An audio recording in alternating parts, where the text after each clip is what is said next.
Hi friends, welcome back to our channel. எல்லோரும் எப்படி இருக்கீங்க? கண்டிப்பாக நல்லா இருப்பீங்கன்னு நம்புகிறேன். இன்றைக்கி நம்ம சேனலில் டே டு டே லைஃப்பில் நம்ம எல்லாருக்குமே ரொம்ப யூஸ்ஃபுல்லாக இருக்கக்கூடிய கிச்சன் டிப்ஸ் அண்ட் ட்ரிக்ஸ் தான் ஷேர் பண்ணியிருக்கேன். ஸோ வீடியோவை ஸ்கிப் பண்ணாமல் ஃபுல்லாக பாருங்கள். அதுக்கு முன்னாடி நீங்கள் இப்போ தான் நம்ம சேனலை ஃபஸ்ட் டைம் பார்க்குறதா இருந்தால் இப்போவே சப்ஸ்கிரைப் பண்ணிக்கோங்க. கூட இருக்க பெல் சிம்பிளை கிளிக் பண்ணிக்கோங்க. இப்போ வாங்க வீடியோக்குள்ளே போகலாம்.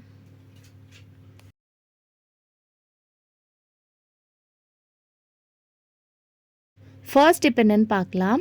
நம்ம இந்த மாதிரி கொடை வச்சுருப்போம். ஸோ இந்த மாதிரி அதை சுற்றி ஒரு வெல்க்ரோ டேப் மாதிரி நம்மளுக்கு கொடுத்துருப்பாங்க ஸ்டிக் பண்ணுறதுக்கு. சம்டைம்ஸ் அது பார்த்திங்கன்னா சரியாக ஒட்டாது. ஸோ நம்ம அப்படியே அதை வச்சோன்னா பார்க்கறதுக்கு ஒரு ஆர்கனைஸ்டாக நீட்டாக இருக்காது. அதே மாதிரி குட்டி கொடையெல்லாம் நம்ம பேக்கில் வச்சு எடுத்துகிட்டு போகும்போது இந்த மாதிரி ஓப்பனாக இருந்துச்சுன்னா நம்ம ஹேண்ட் பேக்கில் வச்சுருக்க மற்ற பொருளையும் பார்த்திங்கன்னா இது டிஸ்டர்ப் பண்ணும். ஸோ அதுக்கு இந்த மாதிரி ஒரு ரப்பர் பேண்ட் எடுத்துக்கோங்க. ஹேர்க்கு யூஸ் பண்ணுற ரப்பர் பேண்டு எது வேணாலும் நீங்கள் எடுத்துக்கலாம். ஸோ அதை நீங்கள் இந்த மாதிரி மாட்டி விட்டுட்டிங்கன்னா உங்களுக்கு அந்த ப்ராப்ளம் இருக்காது. மெயினாக நம்ம பேக்கில் வைக்கும் போது நல்ல ஒரு நீட்டாக ஆர்கனைஸ்டாக இருக்கும். ட்ரை பண்ணி பாருங்கள். அடுத்த டிப், நம்ம வீட்டில் எல்லா பொருளையும் க்ளீன் பண்ணுவோம். பட் ஆனால் இந்த லைட்டரை க்ளீன் பண்ணவே மாட்டோம். ரொம்ப எண்ணெய் பிசுக்காக இருக்கும். ஸோ சட்டுன்னு ஈஸியாக பார்த்திங்கன்னா இதை ஒரே செகண்டில் நீங்கள் க்ளீன் பண்ணிடலாம். அதுக்கு ஒரு டிஷ்யூ பேப்பர் எடுத்திருக்கேன். நீங்கள் டிஷ்யூ பேப்பருக்கு பதிலாக காட்டன் கிளாத் இருந்துச்சுன்னா கூட எடுத்துக்கோங்க. அதில் லைட்டாக சால்ட்டை போட்டுட்டு இந்த மாதிரி நல்லா தேய்ச்சி விடுங்க. அதாவது நெருப்பு இந்த இடம் இருக்கு இல்லையா, கேப் ஹோல்ஸ், அந்த ஹோல்ஸில் பட்டுச்சுன்னா எல்லா சால்ட்டும் பார்த்திங்கன்னா உள்ளே போயிடும். ஸோ அந்த இடத்துல நீங்கள் தேய்ச்சி விடக்கூடாது. சென்டரில் மட்டும் தேய்ச்சி விடுங்க. இந்த மாதிரி தேய்ச்சி விடும்போது அதில் இருக்கக்கூடிய எல்லா அழுக்கும் பார்த்திங்கன்னா ஈஸியாக உங்களுக்கு டிஷ்யூ பேப்பர்லேயே வந்துடும். லைட்டரும் பார்த்திங்கன்னா ஈஸியாக நீங்கள் க்ளீன் பண்ணி எடுத்துடலாம். அதுக்கப்புறம் ஒரு காட்டன் கிளாத்தை வச்சு நீங்கள் துடைச்சிட்டாலே போதும். உங்களுக்கு பார்க்குறதுக்கு நீட்டாக இருக்க மாதிரி இருக்கும். இந்த டிஷ்யூ பேப்பரில் துடைச்சதுக்கப்புறம் பார்த்தீங்கன்னா அதில் ஒரு மாதிரி எண்ணெய் பிசுக்காக பிளாக்காக பார்த்திங்கன்னா அழுக்கு இருக்கும்.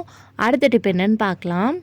நம்ம பால்லாம் காய்ச்சி வச்சோன்னா ஒரு 5 மணி நேரத்துக்கு கெட்டு போகாமல் ரொம்பவே ஃப்ரெஷ்ஷாக இருக்கும் இல்லையா. பட் ஆனால் இப்போ வெயில் கொஞ்சம் அதிகமாக இருக்கிறனால உடனே பார்த்திங்கன்னா பால் கெட்டு போகிறதுக்கு சான்ஸ் இருக்குது. ஸோ அந்த மாதிரி ஆகாமல் இருக்கிறதுக்கு இந்த டிப்பை ட்ரை பண்ணிக்கோங்க. எப்பயும் போல் பாலை நல்லா காய்ச்சி எடுத்துக்கோங்க. எடுத்த உடனே இந்த மாதிரி கொஞ்சமாக சுகர் சேர்த்துக்கோங்க. இந்த மாதிரி சுகர் சேர்க்குறனால உங்களுக்கு பால் உடனே கெட்டு போகாமல் கொஞ்சம் நேரம் வரைக்கும் ஃப்ரெஷ்ஷாக இருக்கிறதுக்கு ரொம்ப ஹெல்ப்ஃபுல்லாக இருக்கும். அதுவும் இப்போ அடிக்கிற வெயிலுக்கு பார்த்திங்கன்னா உடனே கெட்டு போயிடும் இல்லையா. ஸோ அந்த மாதிரி ஆகாமல் இருக்கிறதுக்கு இந்த டிப்பை ட்ரை பண்ணி பாருங்கள்.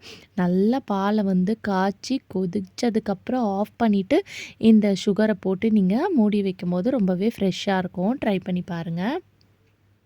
நம்ம சம்டைம்ஸ் ஃபோன்லாம் சார்ஜ் போட்டோன்னா அதை வைக்கிறதுக்கு பார்த்திங்கன்னா இடமே இருக்காது. ஸோ இந்த மாதிரி ஸ்விட்ச் போர்டு கிட்ட போட்டுட்டு மேலே ஃபோனை வைக்கிறதுக்கும் பார்த்திங்கன்னா பயமாக இருக்கும்.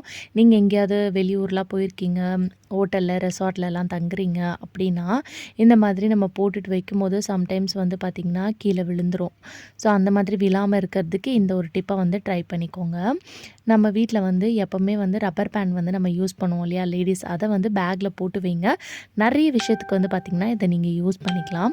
இப்போ இந்த ரப்பர் பேண்டை பேனலுக்குள்ளே போட்டுட்டு பேலன்ஸ் இருக்கிறத இந்த மாதிரி எடுத்திங்கன்னா வெளியே வரும். அதை உங்கள் சார்ஜ் வயரில் இந்த மாதிரி உள்ளே விட்டு எடுத்துட்டு சார்ஜரை நீங்கள் போட்டுக்கலாம். போட்டுட்டு பேலன்ஸ் வெளியே இருக்கக்கூடிய ரப்பர் பேண்டை அந்த ஸ்விட்ச் போர்டில் போட்டிருக்க நம்ம அந்த சார்ஜரில் மாட்டி விட்டுக்கலாம். இந்த மாதிரி மாட்டி விடும்போது உங்களுக்கு எந்த ஒரு ஸ்டாண்டும் டேபிளுமே தேவையில்லை. இல்லாமலே உங்கள் சார்ஜரை பார்த்திங்கன்னா நீங்கள் போட்டுக்கலாம். இது உங்களுக்கு கீழேயும் விழாது. ரொம்பவே பார்த்திங்கன்னா சேஃப்டியாக இருக்கும். ஸோ கண்டிப்பாக இந்த ஒரு ரப்பர் பேண்ட் மட்டும் உங்கள் பேக்கில் போட்டு வச்சுக்கோங்க. போட்டு வச்சிட்டிங்கன்னா கண்டிப்பாக உங்களுக்கு இந்த டிப் என்றைக்காவது ஒரு நாள் ரொம்பவே பார்த்திங்கன்னா யூஸ்ஃபுல்லாக இருக்கும். ட்ரை பண்ணி பாருங்கள். இந்த டிப் எல்லாருக்குமே ரொம்ப யூஸ்ஃபுல்லாக இருக்கும். இந்த காலத்தில் எல்லார் வீட்லேயும் அம்மிக்கல் இருக்கும்னு சொல்ல முடியாது. அதுவும் நீங்கள் பேச்சுலராக இருந்தீங்கன்னா கண்டிப்பாக இந்த டிப் ரொம்ப யூஸ்ஃபுல்லாக இருக்கும். சம்டைம்ஸ் நம்ம கொஞ்சமான குவான்டிட்டியில் மிளகு சீரகம்லாம் நசுக்கணும்னு நினச்சோன்னா நம்ம மிக்சியில் போட்டாலுமே சரியாக பார்த்திங்கன்னா உங்களுக்கு அரைப்படாது. ஸோ அந்த டைமில் இந்த டிப்பை நீங்கள் ஃபாலோ பண்ணிக்கோங்க. இந்த மாதிரி ஒரு கிளாஸ் எடுத்துக்கோங்க. கொஞ்சம் பெரிய கிளாஸாக பார்த்து எடுத்துக்கிட்டிங்கன்னா நீங்கள் அதை நுணுக்கும் போது வெளியே பார்த்திங்கன்னா விழாது. இப்போ இதில் மிளகு சீரகத்தை போட்டுட்டு நம்ம சப்பாத்தி திரட்டுறதுக்கு யூஸ் பண்ணுவோம் இல்லையா அந்த கட்டை, அதை வந்து எடுத்துக்கோங்க. இதை வந்து இந்த மாதிரி இந்த ஓரங்களில் வச்சு நல்லா அழகாக கை இந்த மாதிரி கவர் பண்ணிட்டிங்கன்னா உங்களுக்கு அது வந்து வெளியும் வந்து பார்த்திங்கன்னா விழாது. இந்த மாதிரி வச்சு நல்லா நீங்கள் நசுக்குனாலே போதும். சம்டைம்ஸ் உங்களுக்கு கரண்ட் இல்லை, மிக்ஸி வந்து அரைக்க முடியாது அப்படின்ற டைம்லேயும் வந்து பார்த்திங்கன்னா உங்களுக்கு இந்த டிப் வந்து ரொம்ப ஹெல்ப்ஃபுல்லாக இருக்கும். இது வந்து மிளகு ஜீரகத்துக்கு மட்டும் இல்லாமல் நம்ம யூஸ் பண்ணுற பூண்டு, இஞ்சி இதெல்லாம் நம்ம கம்மியான குவான்டிட்டியில் வந்து நசுக்கி யூஸ் பண்ணோன்னு நினைக்கிறோன்னா கண்டிப்பாக இந்த டிப்பை வந்து நீங்கள் ஃபாலோ பண்ணிக்கலாம். நிறைய பேர் வீட்டில் இஞ்சி பூண்டு நசுக்கிற கல் வச்சுருப்போம். அப்படி இல்லைனா கூட இந்த டிப்பை வந்து நீங்கள் ஃபாலோ பண்ணிக்கலாம். நல்லாவே உங்களுக்கு ஹெல்ப்ஃபுல்லாக இருக்கும்.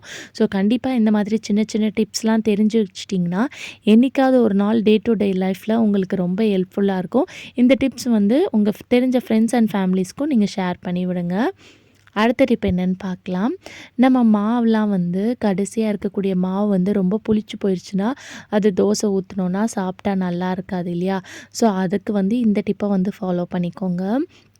இந்த மாதிரி தேங்காய் சின்ன பீஸாக கட் பண்ணிவிட்டு அதில் இந்த மாதிரி போட்டு வச்சிட்டிங்கன்னா அதில் இருக்கக்கூடிய புளிப்பெல்லாம் இந்த தேங்காய் வந்து பார்த்திங்கன்னா அப்சர்வ் பண்ணிடும்.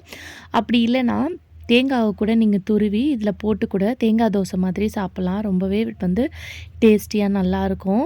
ஸோ கண்டிப்பாக இந்த டிப்பு ரொம்ப ஹெல்ப்ஃபுல்லாக இருக்கும். ட்ரை பண்ணி பாருங்கள். அடுத்த டிப் என்னென்னு பார்க்கலாம். நம்ம கையில் போடக்கூடிய ரிங் வந்து லூஸாக இருக்குன்னா கண்டிப்பாக இந்த ஒரு டிப்பை வந்து ஃபாலோ பண்ணிக்கோங்க. நம்ம எங்கேயாவது வெளியே போகும்போது ரிங் லூஸாக இருந்துச்சுன்னா கீழே விழுந்துரும், ஏதாவது ஆயிரும் அப்படின்னு நினச்சிங்கன்னா இந்த டிப் உங்களுக்கு ரொம்ப ஹெல்ப்ஃபுல்லாக இருக்கும். ஸோ ரப்பர் பேண்ட் எடுத்துக்கோங்க. எடுத்துட்டு இந்த மாதிரி நாட் போட்டுக்கோங்க.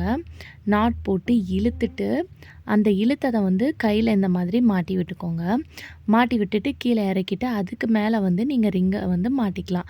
ஸோ இந்த மாதிரி போடுறனால நீங்கள் எங்கேயாவது வெளியே பஸ்ஸில் போனாலோ ஏதாவது பிடிக்கும் போதோ நம்ம கையிலேருந்து அவுந்து வந்து கீழே விழுந்துரும் அப்படின்றத வந்து பார்த்திங்கன்னா உங்களுக்கு இருக்காது. இது வந்து பர்மனெண்ட்டாக கிடையாது, டெம்பரவரியாக. இன்கேஸ் நீங்கள் ஏதாவது எமர்ஜென்சியாக வந்து போகும்போது ரொம்ப லூஸாக இருக்குது அப்படின்ற டைமில் வேணால் இந்த டிப்பை வந்து நீங்கள் ஃபாலோ பண்ணிக்கலாம். ட்ரை பண்ணி பாருங்கள். நம்ம வீட்டில் இந்த மாதிரி கத்திலாம் யூஸ் பண்ணுவோம். சம்டைம்ஸ் வந்து காய் கட் பண்ணும்போது ரொம்ப வந்து பார்த்திங்கன்னா மொக்கையாக இருக்கும், சரியாக கட் ஆகவே ஆகாது. ஸோ அதுக்கு வந்து நம்ம இன்ஸ்டண்ட்டாக உடனே வந்து ஷார்ப்பன் பண்ணணும்னா இந்த டிப்பை ஃபாலோ பண்ணிக்கோங்க. நம்ம வீட்டில் இந்த மாதிரி பீங்காங்கில் இருக்கக்கூடிய பிளேட்டு, கப்பு, ஜார்ஸ் அந்த மாதிரி நிறைய வச்சுருப்போம் இல்லையா? ஸோ அதை வந்து இந்த மாதிரி திருப்பி போட்டுட்டு பேக் சைடில் இந்த மாதிரி இருக்குது பார்த்திங்களா, அதுக்கு மேலே நல்லா கத்தியை 2 சைடும் வச்சு இந்த மாதிரி தேய்ச்சி விடுங்க. இந்த மாதிரி தேய்ச்சி விடும்போது இன்ஸ்டண்ட்டாக வந்து பார்த்திங்கன்னா உங்களுக்கு நைஃப்க்கு ஒரு நல்ல ஒரு ஷார்ப்னஸ் வந்து கொடுக்கும். ஸோ இதுக்காக நீங்கள் சாணெல்லாம் போய் பிடிக்கணுன்ற அவசியமே கிடையாது. ஸோ நீங்கள் வீட்டில் யூஸ் பண்ணுற சிசர்லேருந்து கத்திரிக்கோல்லேருந்து கத்தியிலேருந்து எதாக இருந்தாலும் நீங்கள் ஷார்ப்பன் பண்ணணும்னு நினச்சிங்கன்னா இந்த டிப்பை வந்து ஃபாலோ பண்ணிக்கோங்க. ஓகே ஃப்ரெண்ட்ஸ், இன்றைக்கி வீடியோவில் நான் ஷேர் பண்ணி இந்த டிப்லேருந்து ஏதாவது ஒரு டிப் கண்டிப்பாக உங்களுக்கு யூஸ்ஃபுல்லாக இருக்கும்னு நினைக்கிறேன். அப்படி யூஸ்ஃபுல்லாக இருந்துச்சுன்னா மறக்காமல் நம்ம சேனலை லைக் பண்ணுங்கள், ஷேர் பண்ணுங்கள், கமெண்ட் பண்ணுங்கள், சப்ஸ்கிரைப் பண்ணிக்கோங்க. தேங்க்யூ ஃபார் வாட்சிங்.